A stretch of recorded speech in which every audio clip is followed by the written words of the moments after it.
Hello, hello. কেউ যদি একটু বলতো আমাকে শুনতে পাচ্ছে কিনা তাহলে ভালো হতো। Hello,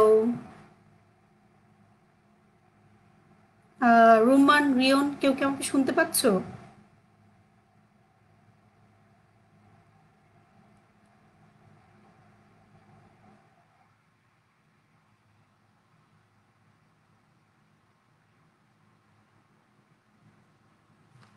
okay. Hello guys, it's too late. কথা ছিল আর অনেক আগেই আসবো, বাট একটার পর একটা ভাইয়া আপু আসতেছিল, সো দ্যাট ওয়াজ নাইস।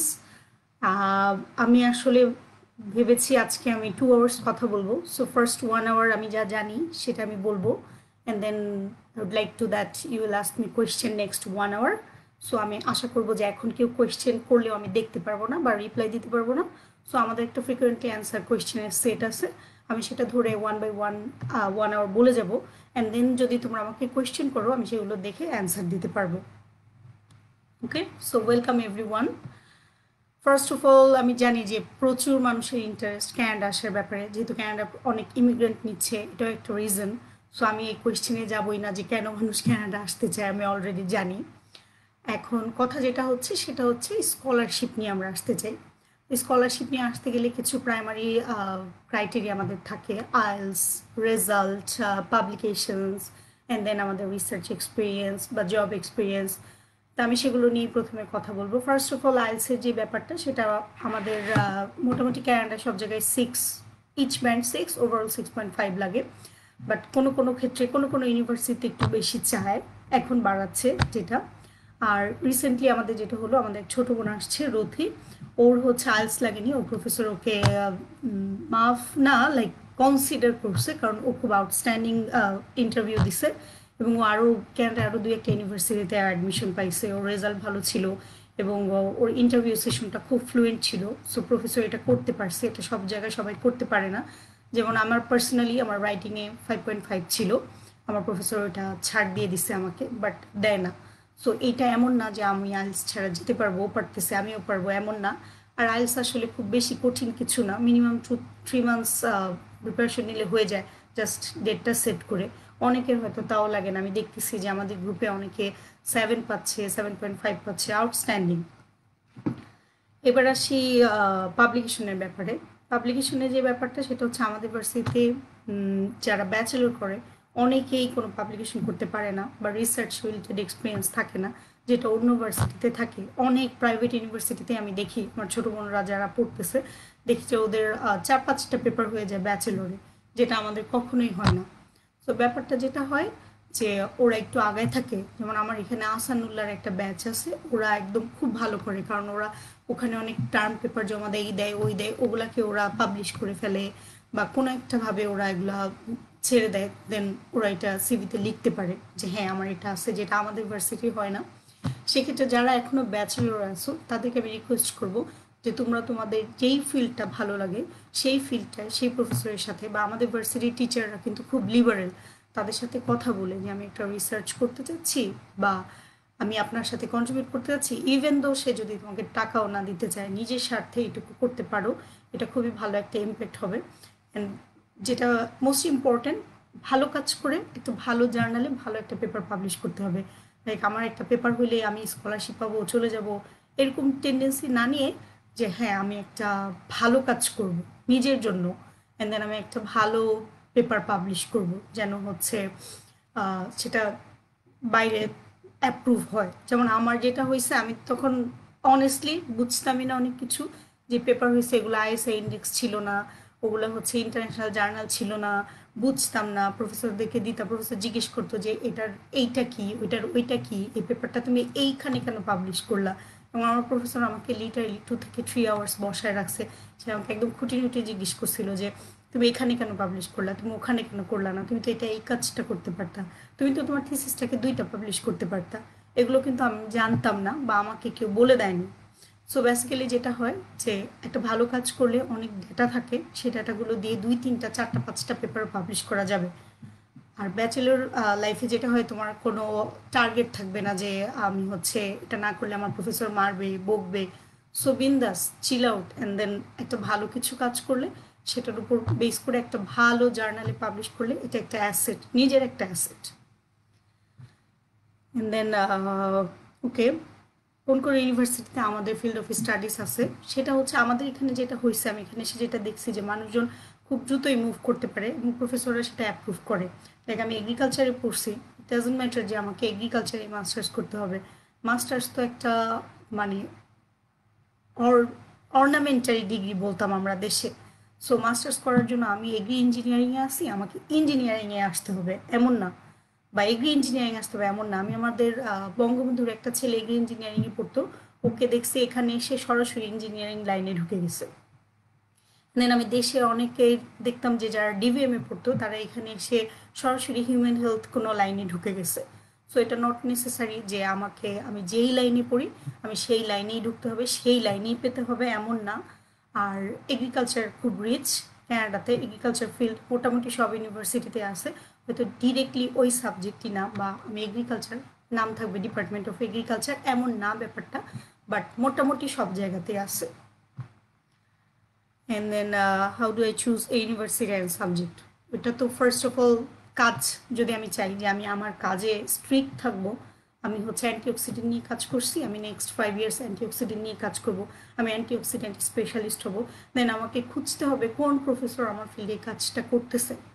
কারণ আমি হচ্ছে অ্যান্টিঅক্সিডেন্ট নিয়ে কাজ করি কিন্তু আমার প্রফেসর কাজ করে অন্য কিছু নিয়ে, দেন আমাদের কিন্তু মিলবে না। সেক্ষেত্রে তোমার টার্গেট কি, তোমার ইচ্ছা কি, শুধু ক্যানাডা আসা নাকি একটা ডিগ্রি নেয়া? এবার শুধু ক্যানাডা আসা নিয়ে বলি, অনেকেই আমাদেরকে নক করে, আমাদেরকে মানে আমরা যারা বাইরে আছি, আপু কীভাবে ক্যানাডা আসবো, ইভেন তো তাদের হয়তো পাসপোর্টও নেই, তারা আইলসও দেয়নি, তারা বসেও নেই। সো তুমি কী চাও, তুমি কি চাও যে শুধু তুমি ক্যানাডা আসবা? যদি তুমি শুধু ক্যানাডা আসতে চাও সেক্ষেত্রে আমি বলি যে যারা পিআর নিয়ে ক্যানাডা আসতে চায় তাদের তো তাহলে এত কষ্ট করে এখানে এসে পড়ে এত কষ্ট করার দরকার নেই, টু বি অনেস্টলি। কারণ তুমি যদি একটা গভর্নমেন্ট জবে থাকো অথবা তুমি একটা প্রাইভেট জবে আছো, তুমি পিআর নিয়ে আসতে চাও, এই জন্য তুমি চাও যে একটা কাউকে ধরে সে একটু হেল্প করবে, আমি একদম চলে যাব, বিষয়টা কিন্তু এমন ইজি না। সেক্ষেত্রে তুমি জব করো, তোমার স্কিল বাড়াও, আর 2-4 বছর পর স্কিল দিয়ে আইলস দিয়ে পিআর অ্যাপ্লাই করো, that's better, like according to me. আর যদি তুমি সত্যিই চাও যে তুমি একটা নিজেকে ভালো অবস্থানে দেখবা, তুমি ক্যানাডা আসতে চাও বাট তুমি ভালো অবস্থানে আসতে চাও, সেক্ষেত্রে তুমি ডিগ্রি নিয়ে নিজেকে একটা সেটেলমেন্টে এনে তারপর তুমি বাইরে সেট হতে চাও, তাহলে আগাও। বাট আমি জানি না, দিস ইজ সো রিডিকুলাস যে so many people just knock করে আমি ক্যানাডা আসতে চাই, আমি ক্যানাডা সেট হতে চাই, তাহলে তো তাদের পথটা ডিফারেন্ট। কারণ আমাদের এই গ্রুপটা বা আমাদের এই পেজটা হায়ার স্টাডিজ গ্রুপ। আমি ক্যানাডা আসার আগে, আমি আমার পার্সোনাল এক্সপিরিয়েন্স বলি, আমি ক্যানাডা আসার আগে কোনোদিন জানতাম না যে এখানে আসলেই আমি পিআর হয়ে যাব, বা দেন আমি আসবো পড়বো আমি পিআর হয়ে যাব, এরকম কোনো টেন্ডেন্সি আমার ছিল না। এবং আমার ইচ্ছা ছিল আমি পড়ি, পরেরটা পরে, বা দেশ থেকে আমাকে কেউ বলে দেয় না যে তুমি চলে গেলে সেটেল হয়ে যাবা, পিআর হয়ে যাবা, এরকম কেউ বলে দেয় না। এবং এখনও আমাকে অনেক মানুষ নক করে তুমি পিআর পাইছো, তুমি সেট হয়েছো, বাট আমি এখনও ওই প্রসেসগুলো ফুললি জানি না, বা আমি এখনও জানতে হয়তো চাইও নেই, কারণ এগুলো বাই ডিফল্ট একটার পর একটা প্রসেস আসবে। আমি পড়তে আসছি, আমার পড়া শেষ, অ্যান্ড দেন আমি নেক্সট স্টেপে আস্তে আস্তে আগাবো, এটা আমার প্ল্যান। আমাদের এই গ্রুপটা হায়ার স্টাডিজ গ্রুপ, আমি বারবার বলতেছি আমরা এখানে যারা আছি, যারা ভলেন্টারি হেল্প করি, আমরা হায়ার স্টাডিজের জন্য তোমাদেরকে হেল্প করি। তোমরা আসো, ওয়েলকাম, গ্রুপে অ্যাটেন্ড করো, নক করো, হেল্প করবো। বাট কেউ যদি ফোন দিয়ে বলো যে ভাইয়া আমি জার্মানি সেট হইতে চাই, দ্যাটস ডিফারেন্ট। ভাইয়া আমি অস্ট্রেলিয়া সেট হতে চাই, দ্যাটস ডিফারেন্ট। তুমি যদি সেট হতে চাও তাহলে কিন্তু এইটা সেই জায়গা না, আমরা এখনও ওই স্টেজে যাইনি। আমরা যারা এখনও এই প্ল্যাটফর্মটায় হেল্প করতেছি, আমরা কেউ এখনও সেটেল হতে পারিনি, আমরা সবাই এখনই স্ট্রাগলিং পিরিয়ডে আছি। সো আমরা কিন্তু তোমাদেরকে ওই হেল্পটা করতে পারবো না আনফর্চুনেটলি। যখন আমরা ওই স্টেজে যাব আমরা করব। এই গ্রুপটা শুধু হায়ার স্টাডিজ গ্রুপ, স্টাডিজ নিয়ে, অ্যাপ্লিকেশন নিয়ে, কীভাবে জবে অ্যাপ্লাই করবো, কী করবো, that's fine. I am sorry for being so rude. আচ্ছা, দেন হচ্ছে is it mandatory to manage a professor first? হ্যাঁ, কিছু কিছু ক্ষেত্রে ম্যান্ডেটরি। রিসার্চ রিলেটেড যে কাজগুলো সেগুলোতে প্রফেসর ম্যানেজ খুব ম্যান্ডেটরি। যেমন আমি আমার যে ফিল্ড নিয়ে কাজ করছি, আমার প্রফেসর লাস্ট 40 ইয়ার্স ধরে সেম ফিল্ডে কাজ করতেছে। সো আমি যদি চাই যে আমি তাকে তার ল্যাবে এসে একদম একটা নতুন কিছু করে ফেলবো, সেটা আমি পারবো না, কারণ সে ওইটার স্পেশালিস্ট। সো প্রফেসর ম্যানেজ করাটা ইম্পর্টেন্ট, যেহেতু আমি রিসার্চ করতে চাই। তবে যারা বিজনেস লাইনে বা যারা ইঞ্জিনিয়ারিং লাইনে, তাদেরকে এই জিনিসটা অনেক করতে হয় না। আমাদের এখানে ইউনিভার্সিটি ম্যানেজ বা এগ্রি বিজনেস আছে, এগ্রি বিজনেসে প্রফেসর ম্যানেজ ফার্স্ট না, ইউনিভার্সিটি অ্যাডমিশন ফার্স্ট। ইউনিভার্সিটি তোমার ক্রাইটেরিয়াগুলো দেখবে, তাদের প্রাইমারি সিলেকশন হবে, অ্যান্ড দেন তুমি যদি ওদের সিলেকশনের মধ্যে পড়ো তাহলে ওরা তোমাকে অ্যাডমিশন দিবে, অ্যান্ড দেন তুমি ওখানে অপশন থাকবে যে তুমি কোন প্রফেসরকে নিতে চাও, দেন যে কেউ তোমাকে নিবে। বেসিক্যালি রিসার্চ রিলেটেড যেটা হয় যে একটা প্রফেসর অ্যাগ্রি করতে হয় যে হ্যাঁ তোমার কাজ আমার কাজ মিলছে, আমি তোমার সাথে কাজ করব। বাট যেগুলো রিসার্চ রিলেটেড না, এখানে কোর্স বেসড অনেক মাস্টার্স আছে, সেগুলো অ্যারাউন্ড 2 ইয়ার্সই হয়। সেখানে প্রফেসর ম্যানেজটা খুব ইম্পর্টেন্ট না, যে কোনো প্রফেসরই রাজি হয় যেহেতু ইউনিভার্সিটি ফান্ডিং দেয়। ওকে, আর is there any possibility to get admission without IELTS, এটা মনে হয় আমি একবার বলছি। অ্যান্ড দেন আচ্ছা, ইউনিভার্সিটি অ্যাপ্লিকেশনের প্রসিডিউর যেটা, সেটা হচ্ছে এখন তো সব অনলাইনে, আমার সময় অনলাইনেই ছিল। অনলাইনে আমাদের একটা পোর্টাল দিবে ওরা, সেখানে আইডি পাসওয়ার্ড দিতে হবে, খুলতে হবে অ্যাকাউন্ট, অ্যাকাউন্ট খুলে সব কিছু সাবমিট করতে হবে। অ্যান্ড দেন 3টা রেফারেন্স লাগবে, 3জন রেফারেন্সের কাছে ইমেল যাবে, সেই ইমেইলে কিছু কোয়েশ্চেন থাকবে, রেফারেন্সদের সেই কোয়েশ্চেনের অ্যান্সারগুলো দিতে হবে, দিয়ে সাবমিট করতে হবে। অ্যান্ড দেন ওরাগুলো সব চেক করবে, ক্রস চেক করবে, করার পর অ্যাডমিশন হয়ে যাবে। আমাদের এখানে $100 ফি দিতে হয়, তবে এখানে অনেক ইউনিভার্সিটি আছে যেগুলোতে $150 থেকে $200 অ্যাডমিশন ফি দিতে হয়। $100 অ্যারাউন্ড 6,000 টাকায়। আর সব কিছু হয়ে গেলে ইউনিভার্সিটি থেকে হচ্ছে ওই যে সিল্ড ট্রান্সক্রিপ্ট সার্টিফিকেট, এগুলো ফেডেক্স বা ডিএইচএল এর মাধ্যমে পাঠাতে হয়। তবে সব অ্যাডমিশনই মোটামুটি অনলাইনে, হার্ড কপির কোনো কিছু দরকার পড়ে না। আচ্ছা, তারপরে এবার আসি রিকোয়ার্ড ডকুমেন্টসের প্রিপারেশন নিয়ে। সেটা হচ্ছে এটা একটা কাইন্ড অফ কুসংস্কার, টাকা দেখাতে হবে প্রচুর, ব্যাংক ব্যালেন্স দেখাতে হবে প্রচুর। ব্যাপারটা এরকম না, আমি কোনো টাকা পয়সা কিছু দেখাই নেই। আর যেটা দেখাইছি সেটা হচ্ছে খুবই মিনিমাম, কারণ এটা আমাকে দেখাতে হতো, কারণ আমি আমার জব এক্সপিরিয়েন্স দেখাইছি, অ্যান্ড দেন আমি দেখাইছি যে হ্যাঁ আমার কাছে মিনিমাম এই টাকাটা আছে যেহেতু আমি জব করতাম। বাট টাকা দেখানো বা আমার অলংকার আছে, আমার জায়গা জমি আছে, ইটস নট ম্যান্ডেটরি। কারণ তুমি যদি ফান্ডিংয়ে আসো, দেন তোমার ফান্ডিং দিচ্ছে এখানে, তোমার টাকাটা তো দরকার নেই। যেটা দেখাতে হয় যে একটা স্ট্রং টাই দেখাতে হয় যে আমার দেশে প্যারেন্টস আছে, আমার দেশে জায়গা জমি আছে, আমি দেশে ব্যাক করবো, আমি থেকে যেতে আসিনি, আমি পড়তে এসেছি, এটা তাদেরকে একটা ক্লিয়ার আইডিয়া দিতে হয়। আর টাকা এখানে 2 বছরে অ্যামাউন্ট দেখাতে হয়। সো এখান থেকে যে ফান্ডিং দেয় ওইটা দিয়ে মোটামুটি যদি 2 বছর কাভার হয়ে যায়, তাহলে তো এক্সট্রা 2-3 লাখ টাকা দেখাতে হয় যে এটা আমার প্লেন ফেয়ার, বা আমি যদি কোনো বিপদে পড়ি আমার কাছে এক্সট্রা টাকা আছে, বা আমি টাকাটা নিয়ে আসবো, বা দেশে আমাদের নিজেদের বাড়ি আছে, আমি আমার যদি কোনো কারণে স্কলারশিপ চলে যায়। আমার একটা ফর্ম পূরণ করতে হয়েছিল যে আমি আমার বাবার, যে আমার আমার মেয়ে যদি কোনো কারণে স্কলারশিপ ব্রিচ করে, অ্যান্ড দেন কোনো কারণে যদি টাকা আর না পায়, দেন আমি ওর সমস্ত রেসপন্সিবিলিটি আমি নিব, এরকম একটা কাগজ দিতে হয়েছিল। বাট এটা ম্যান্ডেটরি না, সবার ক্ষেত্রে নাও লাগতে পারে।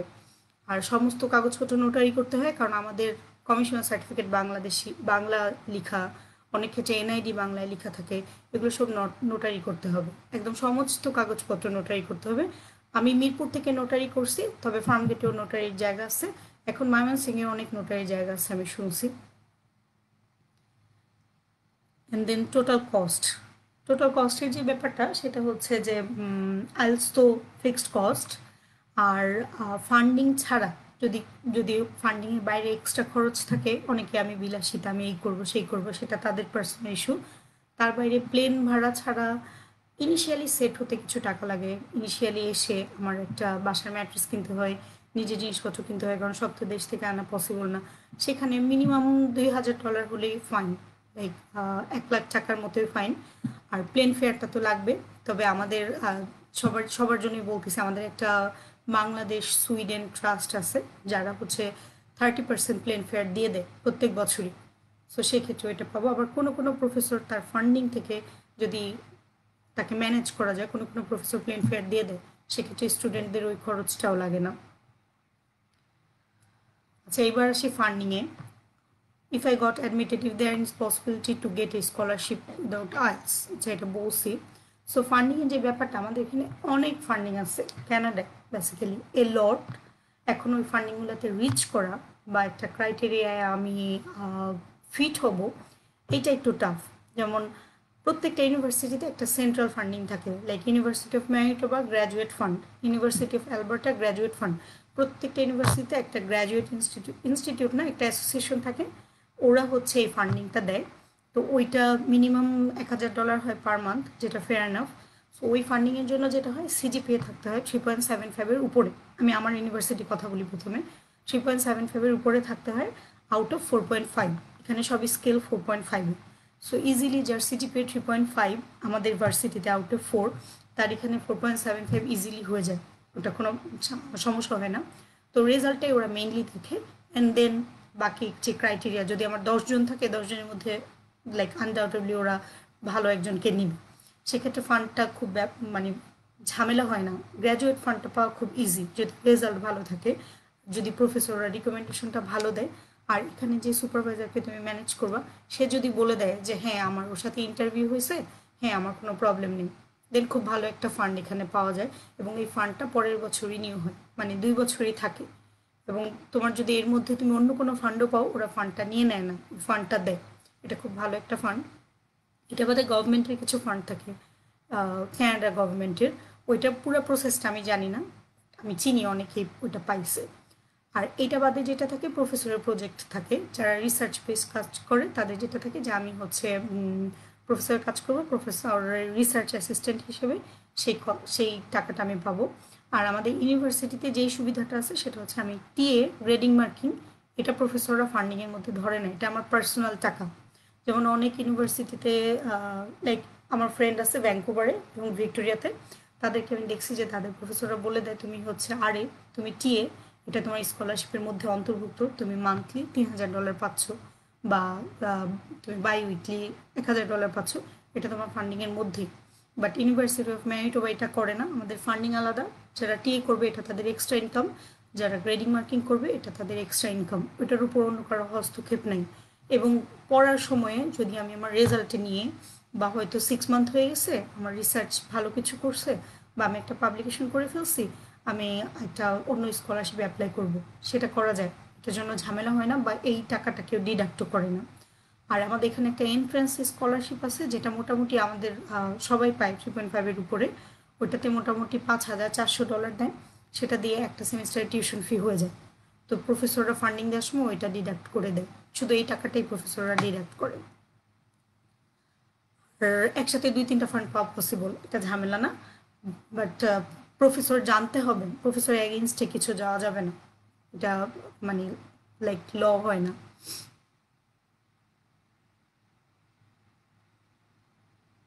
আচ্ছা, এবার আমি একটু সেলফ ফান্ডিংয়ের কথা বলি ভুলে যাওয়ার আগে। সেটা হচ্ছে যে অনেকেই সেলফ ফান্ডিংয়ে আসতে চায়। তো সেলফ ফান্ডিংয়ে আমি যে ব্যাপারটা বলবো, যে সেলফ ফান্ডিংয়ে আসা বা পড়া খুব টাফ না, সেক্ষেত্রেও প্রফেসর ম্যানেজ করতে হবে। আমার ল্যাবেই একজন আছে যে সেলফ ফান্ডিংয়ে পড়তেছে, প্রফেসর ম্যানেজ করতে হবে। প্রফেসর ম্যানেজ করার পর যে আমি সেলফ ফান্ডিংয়ে আসতে চাই, তো এখানে যেটা হয় আমাদের মান্থলি ফার্স্ট ইয়ারে আমাদের টিউশন ফি $12,000, আমাদের $1 65 টাকা। সো 12 × 65,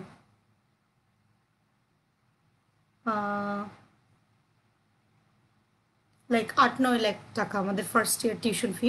অ্যান্ড দেন সেকেন্ড ইয়ারে আমাদের রিনিউ হয়ে ওইটা জাস্ট $2000 হয় টিউশন ফি।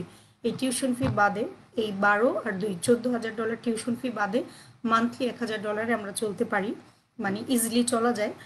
তবে যেটা সেলফ ফান্ডিং স্টুডেন্টরা করতে পারে, কারো যদি টাকা থাকে, ফ্যামিলি যদি সচ্ছল হয় যে হ্যাঁ আমি এটা এফোর্ড করতে পারবো, দেন তোমরা হচ্ছে যেটা করতে পারো, এখানে এসে একটা পার্ট টাইম জব খুঁজতে পারো। পার্ট টাইম জব করে প্রচুর স্টুডেন্ট পড়ালেখা করে, অথবা প্রফেসরদের সাথে লিঙ্ক করে ইউনিভার্সিটিতে অনেক জব থাকে, টিএ থাকে। একটা টিএ থেকে মান্থলি $500 আর্ন করা যায়, ফেয়ার এনাফ। একটা গ্রেডিং থেকে 4 মাসে $500 বা $600 আর্ন করা যায়। এর বাইরে ইউনিভার্সিটিতে অনেক ছোটোখাটো জব থাকে। এর বাইরে আমাদের এখানে অনেক রিসার্চ প্রজেক্ট থাকে। ধরো একটা সংগঠন, তারা চাচ্ছে যে তাদের একটা পার্ট আমি করে দিব, সেক্ষেত্রে ওরা খুব ভালো অ্যামাউন্টের টাকা দেয়। সো কেউ যদি I mean around $20 lakh, 20 lakh টাকা খরচ করতে পারে, সে সেলফ ফান্ডিংয়ে পড়তে পারবে। তবে এখানে এসে সে নিজে কাজ খুঁজে নিতে পারবে, টাফ হবে না। আর আমাদের এখানে 1000 আমরা মানে ব্যালেন্সলি লাইফ লিড করতে পারি। ওকে,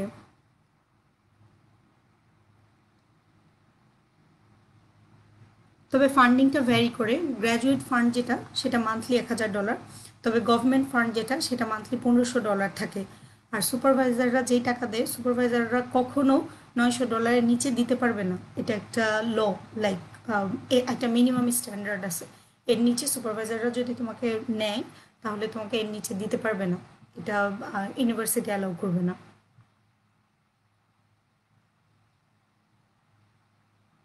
আচ্ছা, পটেনশিয়াল ক্যান্ডিডেট হলে যেটা করতে হবে সেটা হচ্ছে, অ্যাপার্ট ফ্রম পাবলিকেশন, আমাদের যেটা হয় আমরা মাস্টার্স করার সময় থিসিস লেখার সময় অনেক ডাটা একে ওকে দিয়ে ক্যালকুলেশন করাইছি, অনেক, আমি নিজে করাইছি, অন্যদের কথা আমি নাই বলি।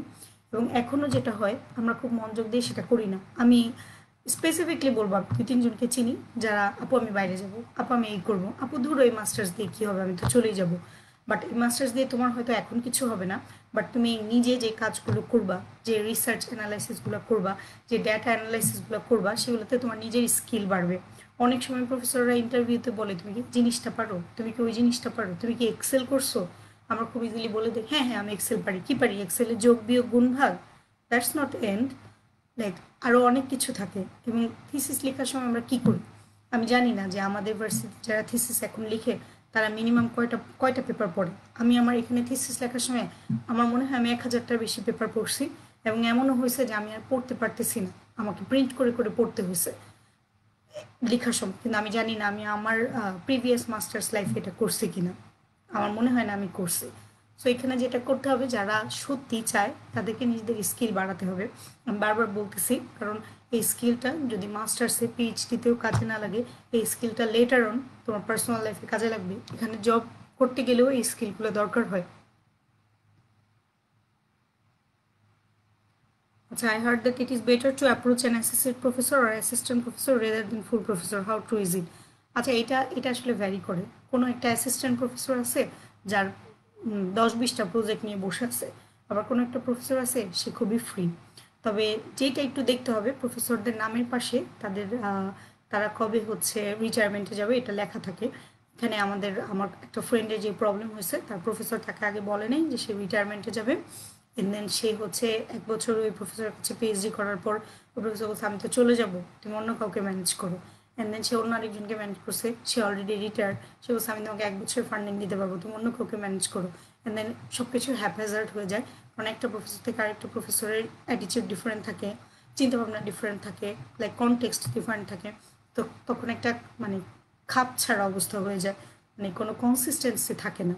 সেক্ষেত্রে এটা জেনে নেওয়া ভালো যে প্রফেসর তার এইজ কত, বা সে কবে হচ্ছে রিটায়ারমেন্টে যাবে, বা সে কয়দিন আছে, এগুলো জেনে নেওয়া ভালো।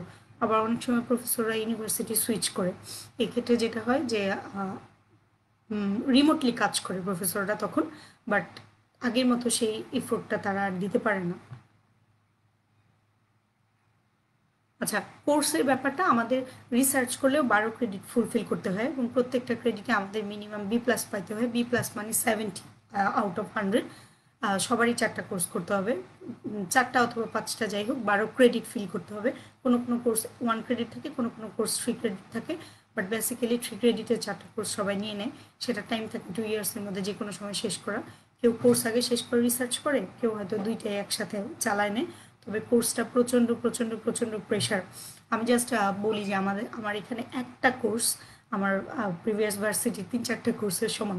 কারণ একটা কোর্স আমাদের এত সাবমিশন থাকে, মানে এত সাবমিশন থাকে লিটারেলি, যে পেরে উঠি না। এবং এমনও হয় যে এখানে সবাই খুব বিজি, আমাকে যে কেউ একটু দেখায় দিবে, কেউ একটু বলে দিবে, এই সুযোগটা কম। হ্যাঁ, প্রথম প্রথম আসলে অ্যাডজাস্টমেন্টের জন্য 1-2জন একটু বলে দেয়, হ্যাঁ এটা এইভাবে করো, ওইটা ওইভাবে করো, বাট লেটার অন এগুলো সব নিজে ফাইন্ড আউট করতে হয়। সো কোর্স করার সময় অন্য কোনো কাজে কনসেন্ট্রেট করা খুব টাফ হয়ে যায়। এই জন্য বেশিরভাগ ক্ষেত্রে প্রফেসররা রিকমেন্ড করে যে তুমি কোর্সটা আগে শেষ করো।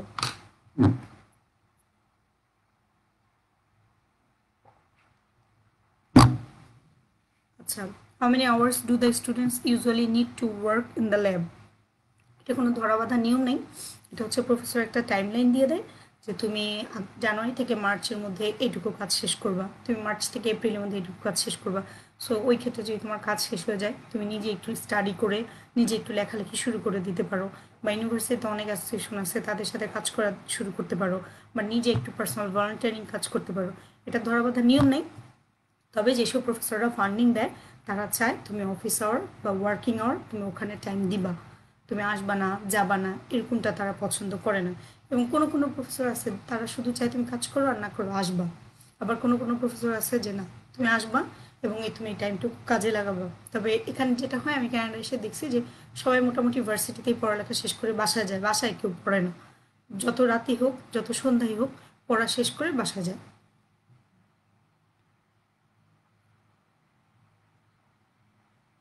আচ্ছা, আমাদের কানাডায় কোনো লোকাল ল্যাঙ্গুয়েজ কিছু পড়তে হয় না, তবে কানাডার কিছু কিছু প্রভিন্স আছে যারা হচ্ছে ফ্রেঞ্চটা প্রেফার করে।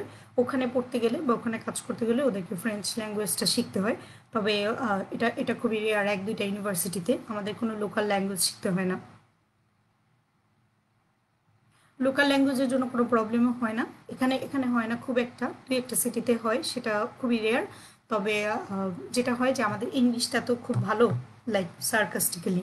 সো যে প্রবলেমটা হয় আমার আমার এক্সেন্টটা হয়তো একজন বুঝতে পারে না, আমি হয়তো বলতেছি যে ইফোর্ট বাট ওরা বলছে অ্যাফোর্ট, এরকম এ ই এই জিনিসগুলোতে একটু প্রবলেম হয়, বাট ইনিশিয়ালি হয়, লেটার অন ওরা আস্তে আস্তে বুঝে ফেলে। আর ক্যানাডা তো ল্যান্ড অফ ইমিগ্রেন্টস, ওরা অলরেডি এগুলোতে ইউজ টু, সো এই ইস্যুটা হয় না, খুব একটা হয় না। একদম কিছু কিছু নেটিভ ক্যানাডিয়ান থাকে, তারা চায় যে আমরা তাদের মতো কথা বলবো, সো তারা যেটা করে তারা খুব পিস্ট অফ হয় যে আমার কথা বুঝতেছে না, ওরা অ্যাভয়েড করে যায়।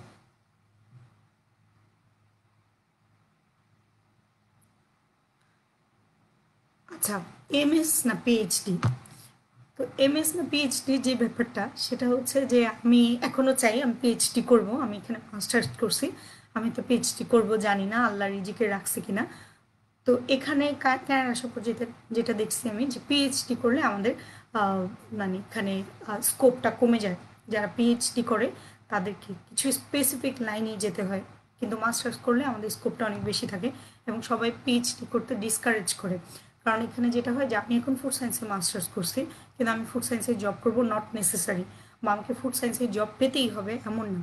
বাট পিএইচডি করলে যেটা হয়, আমি ফুড সায়েন্সে পিএইচডি করছি, আমাকে অন্য কেউ অন্য কোনো কিছুতে হায়ার করবে না, কারণ আমার পিএইচডিটা তাহলে কোথায় যাবে, ওরা ধরেই নেয় যে আমার জ্ঞান শুধু ওইটুকুতেই সীমাবদ্ধ। কিন্তু যখন আমি মাস্টার্স করি ওরা ভেবে নেয় আচ্ছা এই মেয়েটা মাস্টার্স করছে বা এই ছেলেটা মাস্টার্স করছে, তাকে ট্রেনিং দেওয়া যাবে, লাইক আমার প্ল্যান্টি টাইম আছে, আমাকে ট্রেনিং দেওয়া যাবে, আমি অন্য কোনো ফিল্ডে শ্যুট করব। বা এখানে যেটা হয়, আমি এখন একটা কাস্টমার কেয়ারে জব করতেছি, এটা আমার ফিল্ডের সাথে রিলেটেড না, বাট তারা আমাকে হায়ার করছে কারণ আমি মাস্টার্স, কিন্তু আমি শিওর যে আমি যে পিএইচডি হোল্ডার হতাম ওরা আমাকে কখনো হায়ার করতো না, কারণ ওরা ভেবেই নিত যে না একে একে হবে না, কারণ হচ্ছে টাকার কিছু ব্যাপার থাকে, আমি এত হাই ডিগ্রি, আমাকে ওরা লো লো স্যালারি দিবে, এটা ওদের পার্সোনালিটি ইস্যু বা জব রুলস। অ্যান্ড দেন আমি ওই ফিল্ডের একটা স্পেশালিস্ট, আমি এখন আরেকটা যে কী করব, এরকম ওরা খুব ঝামেলায় থাকে। সো এখানে আসার পর আমার এগ্রিকালচার ভাইয়া পুরা বা যারা আমার ল্যাবে আছে সবাই আমাকে ডিসকারেজ করছে যে এখনই পিএইচডিটা না করতে। তো ক্যানাডার জন্য মাস্টার্স করাটা বেটার আমার আমার মনে হয়, কারণ পিএইচডি করে আমি আমি অনেককে পার্সোনালি চিনি এগ্রিকালচারিস্ট যারা এখনও হচ্ছে স্ট্রাগলিং পিরিয়ডে আছে শুধুমাত্র পিএইচডি করার জন্য। পিএইচডি করছে তার ফিল্ডে জব পাচ্ছে না, কারণ হচ্ছে আমাদের এখানে তো প্রায় 4-5 মান্থ স্নোফল থাকে। সো হায়ার করে অনেক দূরে দূরে, মানে ম্যানিটোবাতে থাকে আমি যেখানে থাকি, সো অনেক দূরে দূরে হায়ার করে, ওদের এত লোকও লাগে না বা ওদের স্পেসিফিক ক্রাইটেরিয়া থাকে, সেই স্পেসিফিক ফিল্ড না হলে ওরা হায়ার করে না। তো আমি এটা শুনে আসছি এবং এখনও দেখতেছি যে যারা মাস্টার্স করে তারা দ্রুত জব পায় এবং ভালো জব পায় পিএইচডি হোল্ডারদের চেয়ে। পিএইচডিতে যেটা হয় সেটা হচ্ছে সেম ফিল্ডে বা সেম স্পেশালাইজেশনে জব পাচ্ছে না, রেফারেন্স পাচ্ছে না, বা একটু স্ট্রাগলটা একটু বেশি থাকে। আচ্ছা, প্রফেসরদের নক দেওয়ার ব্যাপারটা বলি যে আমি প্রফেসরকে কখন নক দিই। তো এখন আমাদের ইউনিভার্সিটির semester closing, like by next 10 days সব কিছু ক্লোজ হয়ে যাবে ক্রিসমাসের আগে। এখন প্রফেসররা সুপার বিজি, এখন আমি প্রফেসরকে 10টা ইমেলও পাঠাই, প্রফেসরের টাইম নেই পড়ার, কারণ এই 10 দিনের মধ্যে লিটারালি তার সব কাজ করতে হবে। আবার ক্রিসমাস ভ্যাকেশনে তাদের নিজেদের যে কাজ জমে সেগুলো তারা করে, বাট ভ্যাকেশনে যেটা হয় আচ্ছা একটু অফ আওয়ার বা একটু বোরিং লাগতেছে, আচ্ছা দেখি একটু, একজন একটা সিভি দিল দেখি। তো আমি যেটা বলবো সেটা হচ্ছে আমাদের 4 মাসের সেমিস্টার, প্রতি 4 মাসের লাস্ট মান্থ প্রফেসররা প্রচণ্ড বিজি থাকে, প্রচণ্ড বিজি থাকে, কারণ তাদের খাতা দেখতে হয়, মার্কিং করতে হয়, তাদের রেজাল্ট সাবমিট করতে হয়, এবং অ্যাসাইনমেন্ট থাকে, এই থাকে ওই থাকে, প্রচণ্ড বিজি থাকে, এবং ইউনিভার্সিটির অনেক প্রোগ্রাম থাকে সেমিস্টারের লাস্ট মান্থে। সো আমার মনে হয় যে মেইল করার পারফেক্ট টাইম একদম এন্ড অফ ডিসেম্বর, এন্ড মানে end like after 25 and then January, mid January, এটা হচ্ছে ভালো একটা টাইম প্রফেসরদের মেইল করার জন্য। আর ওই পাশে মে মাস সামার, প্রফেসররা ফ্রি থাকে, যদি অনেকে ভ্যাকেশন নিয়ে ঘুরতে চলে যায়, বাট প্রফেসররা মোটামুটি ফ্রি থাকে সামারে। মে থেকে জুন, মে জুন এই 2 মাস প্রফেসররা অনেকটাই ফ্রি থাকে, কারণ সামারে কোর্স থাকে না, বেসিক্যালি প্রফেসররা লিভে থাকে অথবা শুধু রিসার্চের কাজ থাকে। সো সামারটা একটা ভালো টাইম ক্যানাডার জন্য, সামারে প্রফেসররা মোটামুটি ফ্রি থাকে। আর তাছাড়া যে কোনো সময় ইমেল করা যায়, সব সময় তো আর এত বিজি থাকে না, তবে বিজি টাইমে ইমেল না করাটাই বেটার। আর ইমেইলের ক্ষেত্রে যেটা হয়, আমি অনেককেই শুনছি বা দেখি, বা আমি নিজে ভুলগুলো করছি, যে আমি সরাসরি প্রফেসরকে হচ্ছে দিয়ে দিলাম কাভার লেটার, সিভি সব দিয়ে দিলাম, এই যে আমাকে নেন, এই যে আমার সিভি, এই যে আমার কাভার লেটার, আমি কিছু জানি না, আপনার আমাকে নিতে হবে, এরকম না। প্রফেসরকে একটা ফর্মাল মেইল করা ভালো, কারণ এখানে অনেক প্রফেসররা আছে যারা এই অ্যাপ্রোচটা লাইক করে না। আমি একটা ইমেল দিলাম যে আমি অমুক অমুক অমুক, আমি তোমার সাথে কাজ করতে চাই, দেন সে দেখলো যে আচ্ছা ঠিক আছে, মেয়েটা ইন্টারেস্টেড বা ছেলেটা ইন্টারেস্টেড, আচ্ছা আগায় দেখি, অ্যান্ড দেন আমি একটা শর্ট সিভি দিতে পারি। বাট আমি প্রেফার করি ইনিশিয়ালি সিভি না দেওয়াটা বেটার, কারণ হচ্ছে অনেক প্রফেসর এটা লাইক করে না। আবার অনেক প্রফেসর আছে তারা ভাবে যে আচ্ছা সিভি থাকলে দেখতে পারতাম, সে তো সিভি দেয়নি। এখন এটা আমি কিভাবে বুঝবো যে ওই প্রফেসর আমার সিভিটা দেখবে নাকি না? এটা আমি যেভাবে বুঝবো সেটা হচ্ছে, যখন আমি একটা প্রফেসর খুঁজবো, একটা প্রফেসর ফিল্ড খুঁজবো, যখন আমি দেখবো আমার সাথে সিঙ্ক হয়ে গেছে বা আমার রিসার্চ এক্সপিরিয়েন্সগুলো মিলতেছে আমার সিভিতে, সেগুলো আমি ফোকাসড করছি, দেন আমি তাকে একটা সিভি দিতে পারি। লেটসে আমি একজন ফিশারিজ স্টুডেন্ট, আমি এগ্রিকালচারে মুভ করতে চাচ্ছি, অ্যান্ড দেন আমার প্রফেসর সয়েল সায়েন্সের, আর আমি হচ্ছে ফিশারিজের, আমি তাকে সিভি দিয়ে দিলাম, যে সিভি কোনো কিছু সে মিললো না, সে বুঝলো না, এবং দেন সে সিভি দেখে ভাববে যে ও আচ্ছা, এটা নিয়ে আমি কি করব। এসব ক্ষেত্রে সিভি না দিয়ে মানে ডিফারেন্টলি অ্যাপ্রোচ করা ভালো।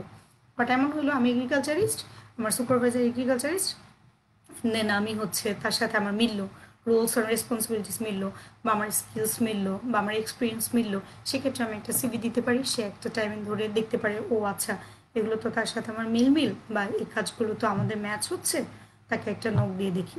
তবে কাভার লেটারে অনেক কথা না লেখা বেটার, কারণ খুব বোরিং এবং মনোটোনাস হয়ে যায় যখন অনেক বড় একটা আসে। আমি আমার প্রফেসরকে দেখছি যে যখন আসে আমার প্রফেসররা দেখায় এবং অনেক কিছু লিখে স্টুডেন্টরা, মানে কাভার লেটারেই তারা মোটামুটি আরেকটা সিভির এক্সপ্লেনেশন দিয়ে ফেলে, আমি এই পারবো, আমি ওই পারবো, আমি এই পারবো না, আমি ওই পারবো না, আমি আমি স্কিল, আমার এক্সপিরিয়েন্স আছে, এত কিছু লিখে ফেলে। প্রফেসররা ওগুলো পড়েও না সিরিয়াসলি, মানে প্রফেসরদের এত টাইমও নেই, 2-3 প্যারা ইমেল পড়ার মতো টাইম নেই না চিনি।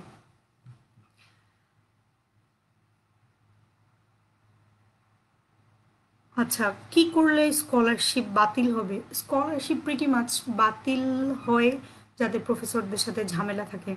বাইরে আসলে প্রফেসরের সাথে গুড রিলেশন মেনটেন করাটা মোস্টলি ইম্পর্টেন্ট, কারণ হচ্ছে প্রফেসরই এখানে মা বাপ, প্রফেসরকে আমাদেরকে বাসা নেওয়ার সময় দরকার পড়ে। সো প্রফেসরই সব কিছু। সো প্রফেসরের সাথে ঝামেলা হলে অনেক সময় প্রফেসর প্রজেক্টের টাকা বন্ধ করে দেয়, ঝামেলা না হলেও দেয়। আমার যেটা হয়েছে, আমি যে প্রজেক্ট আসছিলাম, প্রজেক্টের ফান্ড শেষ, আমার আসতে একটু লেট হয়েছে 6 মান্থ, অ্যান্ড দেন তারা আমাকে 6 মান্থ আগে ফান্ড দেওয়া বন্ধ করে দিচ্ছে। সো স্কলারশিপের যেটা ভার্সিটি স্কলারশিপের, ওদের একটা মিনিমাম সিজিপিএ থাকে, ওইটার উপরে না উঠলে ওরা ফান্ডিং দেওয়া বন্ধ করে দেয়, তাছাড়া অন্য কোনো কিছুতে এটা হয় না। ওকে, স্কলারশিপ নিয়ে আপাতত এইটুকুই। And then life in your country.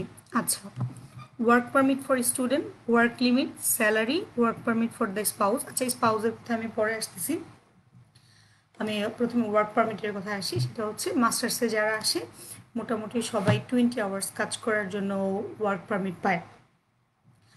আর সেটা অন ক্যাম্পাস অফ ক্যাম্পাস যে কোনো ক্ষেত্রেই হতে পারে, তবে আমাদের কিছু কিছু জব আছে অন ক্যাম্পাসে আমাদের কোনো লিমিটেশন থাকে না। অন ক্যাম্পাসে আমি 20 আওয়ার্সের বেশিও কাজ করতে পারবো, বাট বাইরে কাজ করতে হলে আমাকে 20 আওয়ার্স কাজ করতে হবে, ম্যান্ডেটরি। 20 আওয়ার্সের বেশি কাজ করলে যেটা হয়, আমার যখন আমি ইমিগ্রেশনের জন্য অ্যাপ্লাই করব তখন ওরা এটা চেক করবে। এখানে সবার একটা সোশ্যাল সিকিউরিটি নাম্বার থাকে, যেটা সিন নাম্বার বলি, সোশ্যাল আইডেন্টিটি নাম্বার। সেই আমাদের স্যালারিটা সেই আইডেন্টিটি নাম্বারের এগেনস্টে আসে। সো গভর্নমেন্টের কাছে একটা ট্র্যাক থাকে যে আমি এই সপ্তাহে এত ঘন্টা কাজ করছি, ওই সপ্তাহে এত ঘন্টা কাজ করছি। হ্যাঁ, দুই একবার এক্সেপশন হতে পারে, সপ্তাহে হয়তো আমি 20 ঘন্টার জায়গায় 24 ঘন্টা কাজ করে ফেলছি, but normally of campus highest হচ্ছে 20 ঘন্টা। 20 ঘন্টার বেশি অনেকে কাজ করছে এবং অনেকে অনেক ঝামেলায়ও পড়ছে। সো 20 ঘন্টা হচ্ছে মিনিমাম। আর স্পাউজের ক্ষেত্রে যেটা বলি, যে অনেকে স্কলারশিপ নিয়ে আসতেছে, যে আমি আসলাম ফান্ডিং নিয়ে আর আমার হাজব্যান্ড বা ওয়াইফ ওপেন ওয়ার্ক পারমিটে আসলো, সেক্ষেত্রে সে আনলিমিটেড কাজ করতে পারবে। ওপেন ওয়ার্ক পারমিট মানে হচ্ছে সে ওপেন, সে যে কোনো কাজ যে কোনো ঘন্টা করতে পারবে, সেক্ষেত্রে তার কোনো লিমিটেশন থাকে না, কারণ সে ওপেন ওয়ার্ক পারমিটে আসে। বাট স্টুডেন্টদের জন্য 20 ঘন্টা মাস্ট। ওভারঅল কানাডা 20 ঘন্টার বেশি কাজ ওরা বাইরে করতে পারবে না। যদি তুমি ভার্সিটিতে জব করো, ভার্সিটিতে অনেক কাজ আছে, লাইক আমাদের টিম হর্টনস আছে, কফি শপ, অ্যান্ড দেন আমাদের বুক স্টোর আছে, অ্যান্ড দেন আমাদের আরও জিপিএস আছে, ওটা আরেকটা কফি শপ, অ্যান্ড দেন অনেক লেখালেখির কাজ থাকে, অনেক অ্যাডমিন কাজ থাকে। ওখানে ওরা স্টুডেন্টদেরকে হায়ার করে, যেমন বাস পাস সেল করে স্টুডেন্টরা, ওখানে স্টুডেন্টদেরকে হায়ার করে। ওইসব ক্ষেত্রে 20 ঘন্টার বেশি কাজ করলে কোনো ইস্যু নেই। ভার্সিটির মধ্যে যে কোনো কাজ কোনো কোনো মানে প্রবলেম নেই টাইম লিমিটটা মেনটেন না করলে। বাট অফ ক্যাম্পাসে আমাদের 20 ঘন্টার বেশি কাজ করা যাবে না। আচ্ছা, লিভিং কস্টের যে ব্যাপারটা, আর লিভিং, ফুড, হেলথ, $1000 মধ্যে আমাদের মোটামুটি সব কিছু হয়ে যায়। আর আমাদের বাস পাস যেটা, সেটা আমাদের টিউশন ফির সাথেই নিয়ে নেয়। এখন তো অ্যারাউন্ড 1 ইয়ার সব কিছু ক্লোজড, সো এটা আমাদের কিছু হচ্ছে না। হেলথ কার্ড আমাদের স্টুডেন্টদের ভার্সিটি থেকেই দেয়, ওইটা টিউশন ফির মধ্যে ইনক্লুডেড। শুধু যারা ওপেন ওয়ার্ক পারমিট আসবে তাদের আলাদা হেলথ কার্ড কিনতে হবে। আর খাবারটা যারা একা থাকে তারা $200-300 মধ্যেই হয়ে যায়, তবে ফ্যামিলি হলে একটু বেশি লাগে।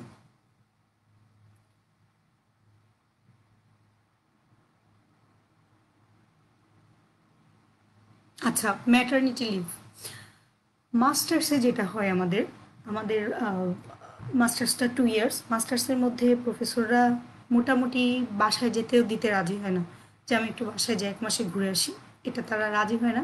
যদি এমন হয় আপনি আউটস্ট্যান্ডিং কিছু করতেছেন, প্রফেসর আপনার উপর হ্যাপি, যে হ্যাঁ আচ্ছা ঠিক আছে একটু ঘুরে আসুক, সে মেন্টালি আপসেট, দ্যাটস ফাইন। মাস্টার্সে ম্যাটারনিটি লিভটা প্রফেসররা দিতে চায় না। তবে আমি অনেক আপু ভাইদেরকে দেখছি, মানে আপুদেরকে দেখছি যারা হচ্ছে এখানে এসে প্রেগনেন্ট হয়ে গেছে, তাদের লিভ দরকার, 9 মান্থসের লিভ। সেক্ষেত্রে তাদের ডিগ্রিটা 3-4 বছর হয়ে যায়।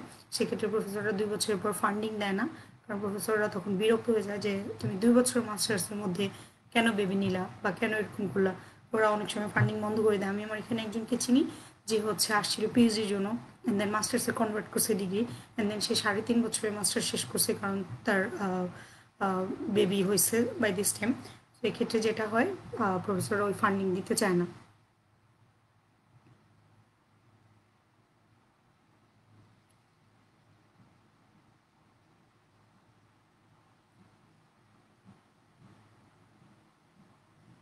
আচ্ছা, এবার সে ওয়েদারের ব্যাপার। ওয়েদারের যে ব্যাপারটা সেটা হচ্ছে ক্যানাডা খুব ঠান্ডা কিছু, মানে ঠান্ডা একটা জায়গা, প্রচণ্ড ঠান্ডা একটা জায়গা। সো এখানে যেটা হয় আমাদের, লাইক আমি ব্যাক ক্যামেরায় দেখাতে পারবো না, আমি একটু পরে দেখাচ্ছি। আমাদের স্নো পড়ে মোটামুটি 4-5 মান্থস। আমাদের এখানে হিটিং সিস্টেম ভালো, আমাদের ইউনিভার্সিটিতে টানেল আছে, যোগাযোগ ব্যবস্থাও মোটামুটি ভালো। বাট একটু টাফ হয়, কারণ ওই রুম আর রুমের বাইরে কোনো জগৎ থাকে না ওই 4-5 মাস। প্রচণ্ড ঠান্ডা, প্রচণ্ড ঠান্ডা। সেক্ষেত্রে সোয়েটার পরে, গ্লাভস পরে, না হ্যাট পরে কাটায় নেওয়া যায়, ইস্যু হয় না। বাট অনেকে, আমি এখানে আসার আগে আমার ফ্রেন্ডস বলছে যে সারভাইভ করতে পারবে না, অনেক ঠান্ডা, অন্ধকার হয়ে যায়, এমন না ব্যাপারটা। তবে আমি ম্যানিটোবায় থাকি, এখানে সবচেয়ে হাইয়েস্ট ঠান্ডা। তবে ক্যানাডার অন্য প্রভিন্স, অন্য সিটি আছে যেখানে ঠান্ডা না, যেমন ভ্যানকুভার আছে যেখানে সারা বছর বৃষ্টি হয় কিন্তু স্নো পড়ে না, জাস্ট মাসে হয়তো, বছরে হয়তো 2-3 দিন স্নো পড়ে, ওরা স্নোই দেখে না। আবার টরন্টো আছে, টরন্টো হচ্ছে সিটি, সেখানে হচ্ছে স্নো পড়ে বাট ঠান্ডা কম। আমার এখানে সবচেয়ে বেশি ঠান্ডা। আমার ব্যাক ক্যামেরা নেই, বাট আমি আমার জানলা দিয়ে একটু আজকের স্নোফলটা তোমাদের দেখাতে পারি। দ্যাটস আজকে 5 সেন্টিমিটার স্নো পড়ছে। সো সো এক্সট্রিম স্নো পড়ে, যেটা আমাদের এখানে হয়, বাট এটা খুব বিগ ইস্যু না। লাইক এটা সার্ভাইভ করা যায়, মানে একদম সার্ভাইভ করা যায় না এমন কিছু না। আর অনেকেই হচ্ছে এখানে এসে গাড়ি কিনে ফেলে, তাদের ক্ষেত্রে নিজেদের পার্সোনাল গাড়ি থাকলে এটা ইস্যু হয় না। যেটা এখন মনে হলো সেটা হচ্ছে যে দেশ থেকে আমরা অনেকে লাইসেন্স নিয়ে আসি। আমি এখানে দেখছি, আমি এগুলো জানতাম না যে দেশ থেকে অনেকে লাইসেন্স নিয়ে আসে। সেক্ষেত্রে যেটা হয়, আমাদের এখানে আমাদের একটা রাইটিং টেস্ট দিতে হয় লাইসেন্সের জন্য। সো রাইটিং টেস্ট দেওয়ার 9 মান্থস পর আমরা হচ্ছে রোড টেস্ট দিতে পারি। সো দেশ থেকে যদি আমি লাইসেন্স নিয়ে আসি, তাহলে যেটা হবে যে আমি ওই 9 মান্থস ওয়েটটা করতে হবে না। অনেকেই হয়তো একটা গাড়ি অ্যাফোর্ড করতে পারে, এটা কোনো বিগ ডিল না। এখানে 2-3 হাজার ডলারে মোটামুটি সেকেন্ড হ্যান্ড গাড়ি পাওয়া যায়, অনেকেই কিনে ফেলে এসে, কেউ কষ্টটা করতে যায় না। তো এখানে রিসেন্টলি যে রুলসটা হয়েছে, কারণ এখানে অনেক আন্ডারগ্রেড, তো পোলাপান হচ্ছে ফেক লাইসেন্স নিয়ে এসে ওরা ওয়েট না করে সরাসরি ক্যানাডিয়ান লাইসেন্স নিয়ে নেয়, এবং বেশ কয়েকজন ধরা পড়ার পর ওরা সেটা বন্ধ করে দিচ্ছে। সো আমি এখন যেটা বলবো, যদি সত্যি কেউ বাইরে যেতে চায়, লাইসেন্স খুব খুব খুব ইম্পর্টেন্ট। বাংলাদেশে সব জায়গায় মোটামুটি ড্রাইভিং শেখায়। সো একটা real licence, not fake, like driving pass করে রিয়েল লাইসেন্স নিয়ে আসা বেটার। এটা অনেক বড় একটা অ্যাসেট, কারণ এখানে এসে পুরো 1 ইয়ার ওয়েট করতে হয়। বাই দিস টাইম যদি আপনি ফিনান্সিয়ালি সলভেন্ট হয়ে যান, তাহলে শুধু শুধু এই ওয়েটটা। সো আমি সবাইকে রিকোয়েস্ট করব যে লাইসেন্সটা যেন নিয়ে আসে, কারণ অনেকেই হচ্ছে ফেক না, রিয়েল। আমি বারবার বলতেছি রিয়েল লাইসেন্স, কারণ ওরা এটা দেশের সাথে ক্রস চেক করে। সো তখন যেটা হয়, এখানে লাইসেন্সটা 1-2 বছরের জন্য সাসপেন্ড হয়ে যায়। আচ্ছা, দেন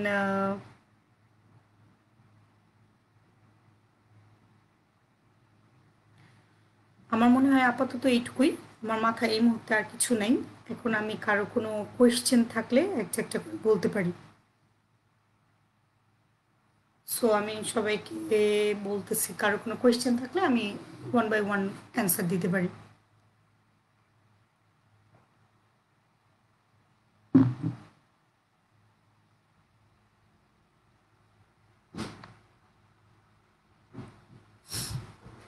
আচ্ছা, আমি দেখতে পাচ্ছি